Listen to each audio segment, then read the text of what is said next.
Welcome to part 2 of the Volvo 240 Restomod build, rat rod build, whatever you want to call it. Not really restoring it, but I am, but not the outside. But in this part, I still haven't received the maintenance parts, but I should later in the day or in the next few days. But something I did do, which is pretty cool, is I fixed one of my issues that I had that a lot of Volvos have also. So I'm going to show you what I fixed and then how I fixed that. So Volvos are known to have a brake issue where the brake lights don't want to turn on, and mine was having that problem also. So what I ended up doing is hardwiring the brake switch to the brake lights, and that's how I fixed the issue. But let me show you my brakes now.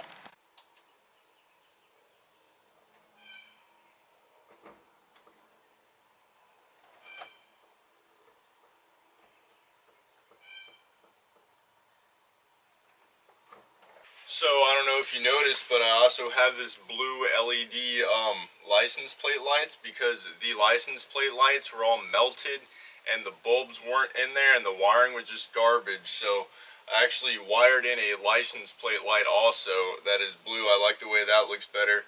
And yes, this brake light doesn't work because there's no socket in there, so it's just an empty hole right now. I just got to go to the junkyard and get one of the sockets you plug into them. But other than that, you saw I got this one working. I had to rewire this third brake light, and I don't know if you also noticed, but I wired in a brake light right here also. This is just a red LED light strip that I just 3M right there, so I'll show you that. You see, like, I think that looks pretty cool. I have one on my Subaru also. It's just really easy. You just wire it straight to your brake light, and it makes it look real cool. And I wanted to add another brake light just because this one doesn't work at the moment and everything. But let me show you how I fixed my brakes. So whenever I'd press the brake pedal, I'd get no light at all. And then I was reading online that this is what can cause your brake lights to not work. And I tested every lead. See all those dots in there? I have this test light, and so I hooked the test light up to a ground, so when I'd tap that I'd have power, and I'd press it in, then I'd press the brakes a few times, and if it lit up I knew it got power. And so all the ones got power that needed to, and it didn't work. And so then I also ended up testing all these wires right in here. The brake light wire, see that white wire right here? I tested that and it got no power when I'd press the brakes, so I knew there was something messed up from there. So what I ended up doing is actually just hardwiring. See that green wire that comes off the brake switch? When I'd press the brakes, it would light the test light up. So that's how I knew I was getting power. So I just wired that straight in, and I did the wiring under the carpet, but I don't want to show you all that because I'd have to lift it up. But whenever I would test it out, I realized that these white wires were actually the one that went here. So one white wire goes to the taillights, one white wire goes to the brake lights. So it's kind of a 50-50. I wired it up to both, and then I cut one of the wires, and I figured out that's the one that went to the brake lights. But I did that, and then my third brake light, here I'll show you. See these two wires? These are the two wires that were, one was to the third brake light right here, and one was to the license plate light. I did all the wiring, and I ended up just stripping this wiring out. This is the wiring that was inside of this, and I just went ahead and took it out and redid it, and that's why it looks kind of sloppy. And I don't even know where the wiring would go usually, because there's no holes at all up here or anywhere. Like, there's no slots for wires, so I just kind of had to rig it up there, because even then the wiring was broken right here. So I don't know where the wires could have possibly plugged into, but I was still able to wire the brake lights up. And then the brake light I wired to the white one, and then the license plate light I wired to, where's it at, this other one right here. I wired it straight to the tail light that comes on when you turn the car or the lights on.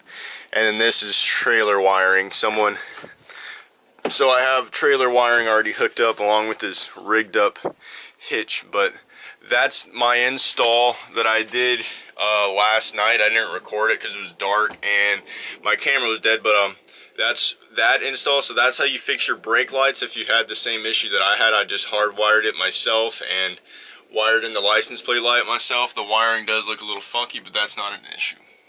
And one issue I'm having, I think I said it already, these two gauges aren't hooked up. That gauge, I don't think it's true. That gauge is funky. And then if you look at my speedometer, see the keys turn? If I unturn the key and return it, it's like, I don't understand. I mean, I know Volvos can be quick, but I didn't think they were this quick to go to 0 to 120 in like 2 seconds. But less, it's fucking like half a second. But I don't know why my speedometer does that, so I'm gonna have to figure that out because I don't know how fast I'm going. So like none of my gauges work and it's frustrating, but I'm gonna have to figure that out. I'm probably just gonna rewire everything. I might even buy gauges and just do it like that, like how the race cars do it, just so I can have that. And I'm pretty sure the odometer doesn't work either, but rip to that. And if you're wondering what this was in the other shot, this is just a blue LED light strip. I like having them at my feet, so I'm gonna wire this up to a switch. I'm gonna have to re-solder it also because I cut it in but this is just that. I'm just gonna wire that to a switch so it comes on. But that's what that light strip is. The same one as the red one for my brake lights, except this is blue. So I was prying on the gauge cluster, and I was able to pull it out through there and unplug the wires. And now I somehow managed to end up in the back of the car, but I wanted to figure out why the gauges weren't working, and so I've been trying to diagnose it, but there's like no wires that come right off of them. They all have a bunch of plugs. Like those are the only plugs that are for everything else, and so it's kind of complicated. I was hoping I'd just be able to take the gauge out, which technically I still can, because I mean, I like the way stock gauges look a lot. I don't like putting in those kind of ugly fat gauges, you know, that like those fat tachometers and the speedometers and all these other gauges. I'm okay with wiring them in if I have to, but I'd prefer not to. But like this, like you saw, this is messed up, and then I don't think my temperature gauge works, and this is my fuel level gauge, which I don't think works either. And then this clock, it's messed up also. If I can press down, I can show you.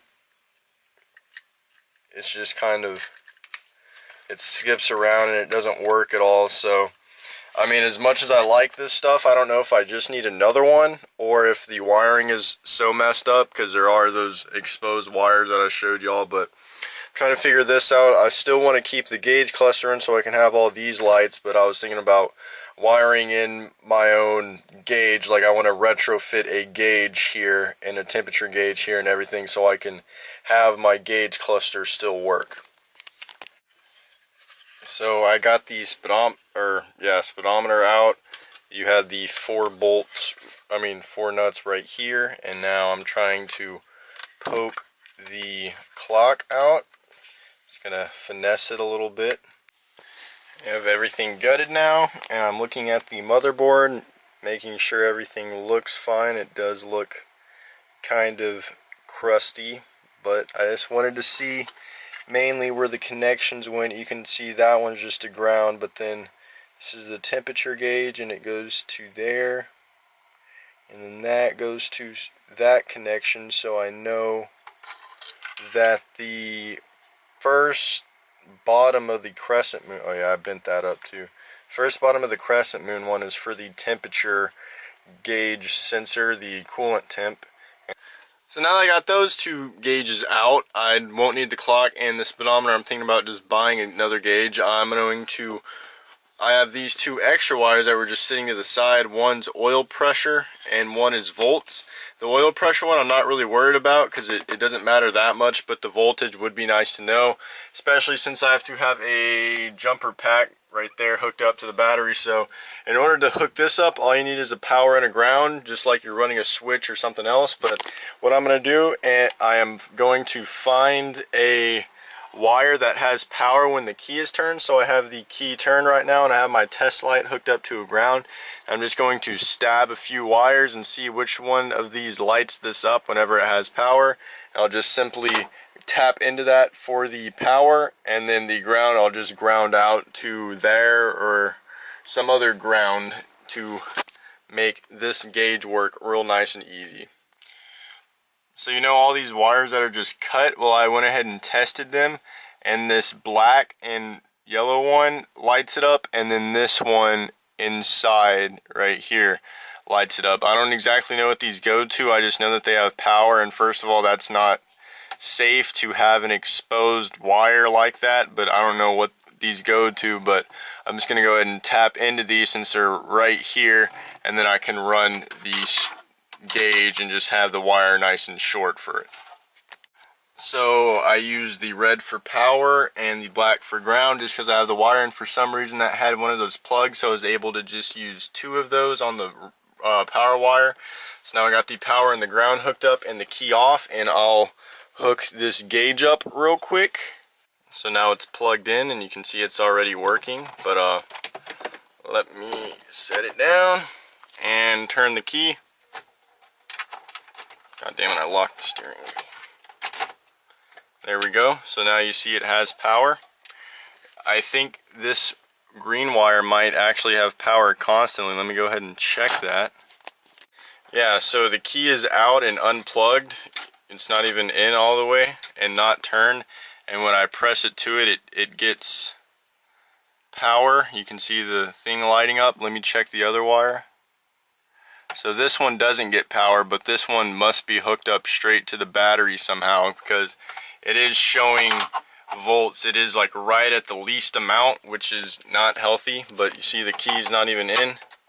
But when I turn it, it doesn't move at all. So I did hook the voltage up real quick. And another thing is, if you're going to be doing lots of wiring, I suggest just going ahead and buying a reel of this, red and black, just so you can label it better, so you don't have a bunch of black wires running around your car and not knowing if they're power or not. So I got 14 gauge just because it's thick, and it's too thick in most cases, but it works anyways. I just went ahead and got it, so it helps out a lot. So now you can obviously tell that that's a power to ground. So not only did I utilize this, but it's better to protect it and have it closed off, so that way that doesn't ground out and catch your car on fire. So put the little gauge face back on, and now it looks legit, and I have my actual voltage, so it makes it healthier, and that's not screwed in at all, but there we go. So I just figured something out, and I am kind of excited about it. So I was looking down here, and you see this yellow wire with the red tube on it? That doesn't hook up to anything, and so I was kind of looking up stuff about the wiring and Volvos and everything, and then I came along this. That's the website that sells Volvo wiring. It's like 400 bucks. This is what the kid already replaced on it, and I was looking through, and I saw it went to the coolant temp sender, but then I was looking at the thing, and the coolant temp sender has another plug on it, but then I was like, I wonder why it doesn't start, because whenever I crank it over, it sounds like it gets spark, but it doesn't sound like it gets fuel. And then when I looked at it, you see this fuel injection pump relay.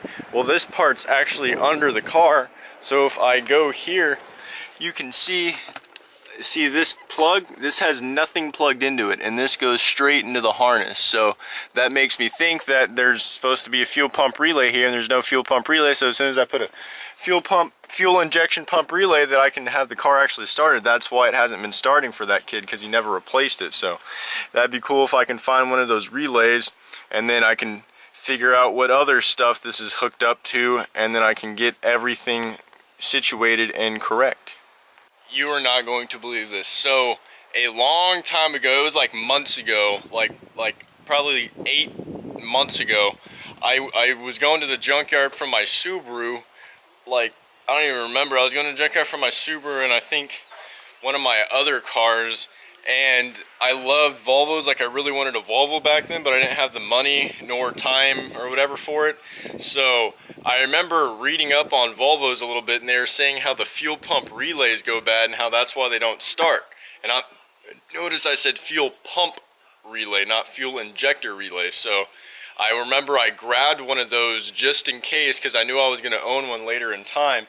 And after looking at the plug and looking at the relay, I found the fuel pump relay also works as the fuel injection relay. So just my luck, I was able to plug in that relay. I shoved it up here, but this relay fit right in and it plugs right in. So now all I got to do is wait for the parts and it should work. I can't believe how lucky I got, how I literally grabbed that from the junkyard pretty much a year ago.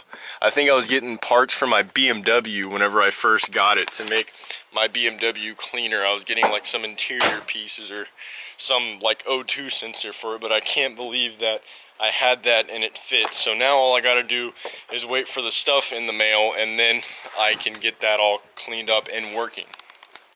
On another note, so anyways, what I'm doing right now is I am putting the bolts back into the water pump pulley because I am no longer going to use this. So once my jumper pack finishes charging, because I've been using it for 3 days on this just to check all the wires, I'm going to find a wire that gets ignition power. That way I can tap into that for my electric fan. I don't remember where I said it, but that way the electric fan will stay on anytime the ignition is turned. So let's say like I don't have the car running, but I have the key turned, the fan will be on. So it'll be on constantly. That way it just keeps it nice and cool all the time. So I'm going to tighten this up with my O'Reilly's ratchet. And then I am going to mount up the new-ish electric fan. But see, this comes in handy so much. Now I have all this extra space. So I was testing out all the wires in the loom that goes to this control unit thing, and you can see all of them have little holes in it, and now I found one and I turned the key off. So now I'll turn the key back on.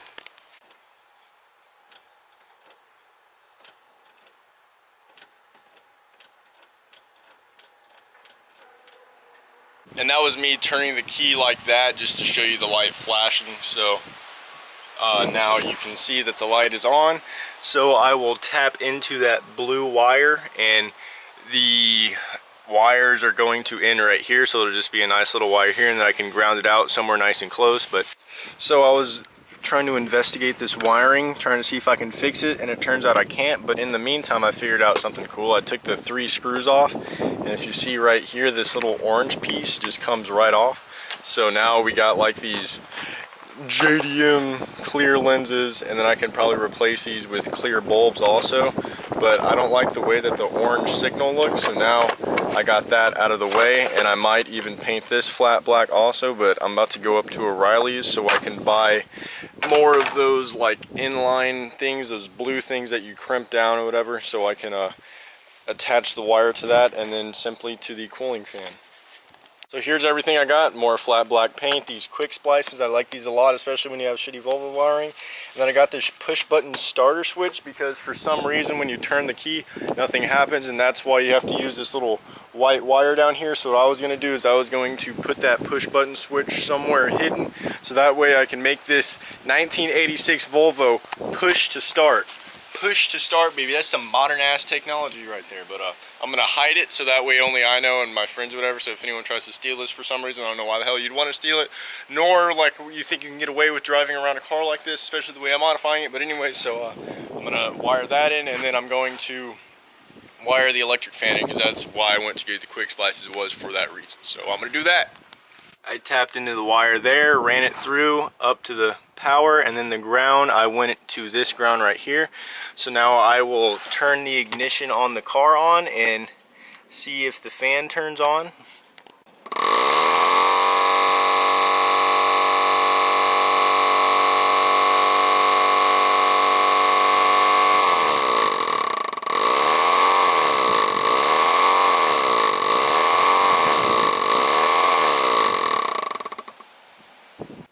So now all I have to do is mount it to the radiator just with the 2 little top things. It can just simply be screwed in a little bit, just enough to hold it on. But there is the electric fan install. So there it is. I just zip tied it to it. I drilled 2 holes in the top of the radiator, not in the actual radiator, just in this top little fin, and zip tied it in. It is flappy, but it works. So now I have all this extra space and an electric fan. So already putting modern technology in this. So I made a tab for my push to start right there, and then as we're doing it, my done packages came in the mail. They came over, so hopefully we can get the Volvo running today. All right, so we got everything hooked up. I bought you breakfast for lunch today, so. They're betting. So I got the key turn and the button.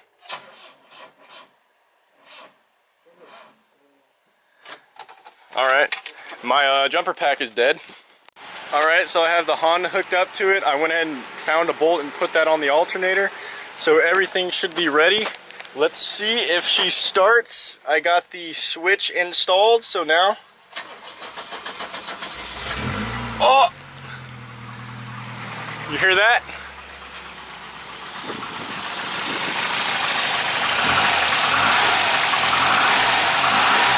Now let's see if she runs without this.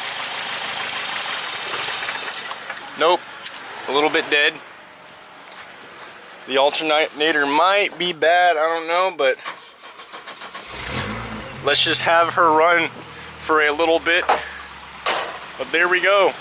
The Honda is running the Volvo. I got the cooling fan working. I might need to fill it up with some coolant, but she's running. So, what is it? $145 later, including the cord charge, we got a alternator. I'm gonna go ahead and put it on because I'm pretty sure that's the issue, and it's nice to have it replaced for when it needs to be. So I'm gonna put that on, and hopefully it'll stay running. So I could not figure out why the car would not stay running yesterday. I put the new alternator in, it didn't do anything. I put the old alternator back in with the new cell, yada yada. At the moment I have the old alternator in, and I got the battery tested, and it turns out the battery was bad. So I have a brand new battery, and now I can return the overly expensive alternator, because this alternator should work, because we replaced the little cell in the back that you usually have to. So now all I got to do is hook this up, and I got the correct battery, because last time the negative was here and the positive was here, but that's the old battery I had laying around. So now I got the one that's actually for this vehicle. So now all I got to do is move that to where it's supposed to be, because I repositioned the ground to make it work for the other battery. So now I should put this in, and it should be able to run. So now that it starts and stays running, I'm gonna try to go around the block. We do have good voltage, it looks like. I haven't driven this thing hasn't been driven in a while. It's been started obviously, but let's see what happens when I put it into gear. It's in drive, and she is moving. Can you believe that? I'm just gonna go around the property. Nothing special, but I just want to drive it and see what it feels like. I have no power steering at the moment because I haven't put the belt on. I have the belt, it's just not on yet, but I am actually driving the Volvo with a dirty windshield in my backyard. I just want to leave it running and see if it actually stays running or not. But here we are. Voltage looks decent, it's not dropping.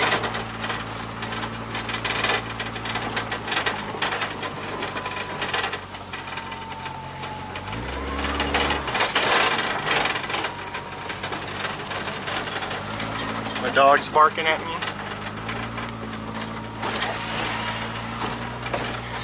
Hell yeah, brother.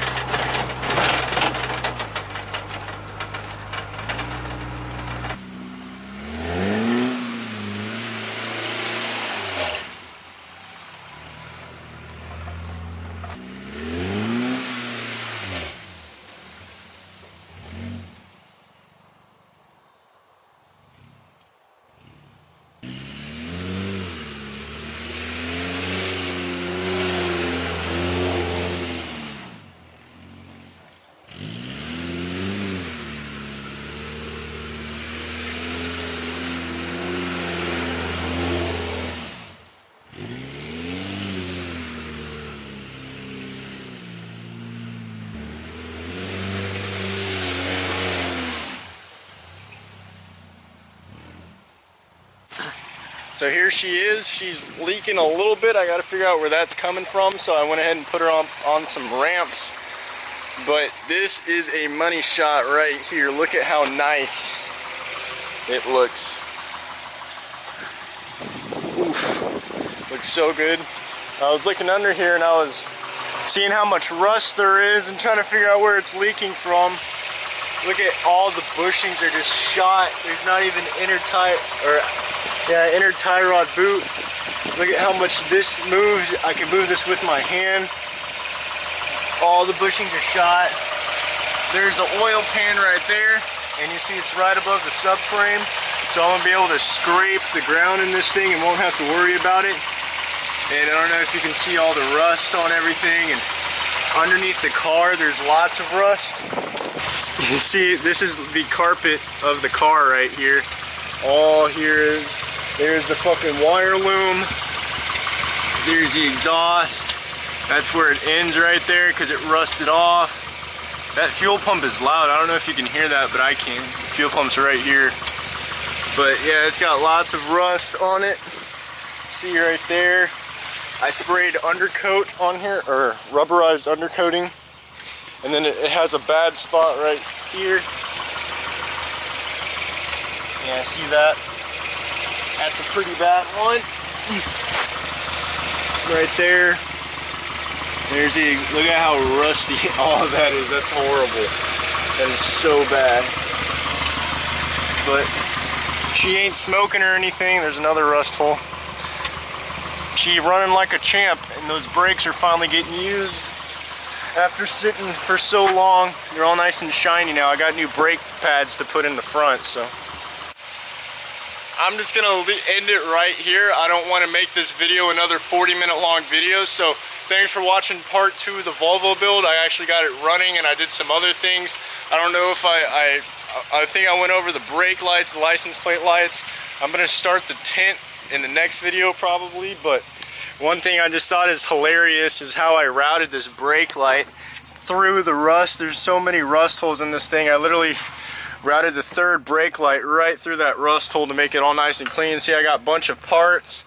I'm gonna do an oil change on it and everything, so there's some more content for the next video. You see this tint is see-through, so in the back here, this door is hard to open.